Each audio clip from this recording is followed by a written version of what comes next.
Good morning. Let me see if I can explain companion planting to you real quick. All right. So, companion planting is pretty much planting certain crops close to each other so they can benefit from each other.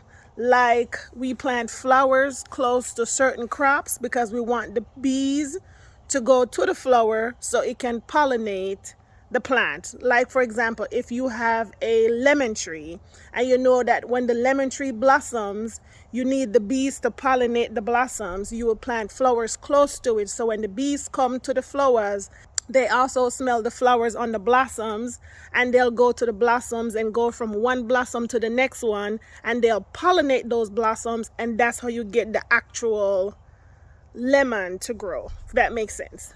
But let me break it down even more. Companion planting can also be used to deter bugs and pests and all of those things that you don't want in your garden. For example, I have this container full of lettuce. These are 3 different varieties of lettuce. And as you can see in the middle, I have a garlic growing. This is an Egyptian garlic. It's a different one. So the bugs don't like the smell of garlics. So they'll most likely stay away from these plants. Since I've planted these within the last couple weeks, I don't have any bug damages at all to it because they don't like the smell of garlics. That's one example.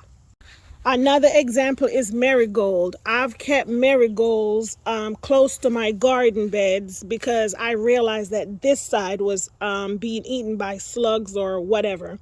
So I've noticed that since I moved this marigold plant closer to my raised bed, I haven't had much issues with bug damages. I am also using onions as a barrier for my raised bed. So on the outside of all of my raised beds, I am planting onions and garlic and scallions in between. So in between each of my bok chows, I'm planting a barrier of onions around it to protect it from bugs or whatever it is that might be eating on them.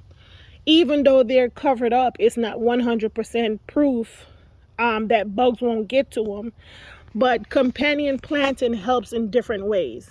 We can also use companion planting to maximize our space. So instead of me having a whole garden just for onions and scallions, I've decided that I want to incorporate it into my raised beds.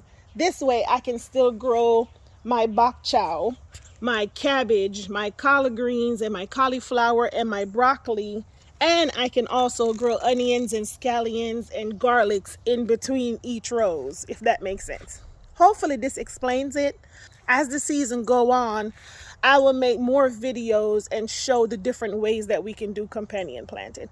Hopefully this was a good answer to the question that you asked. Thank you for asking that question, and which piqued my interest into going to the garden this morning because I had no intentions of coming outside. But I hope you have a good day. Bye.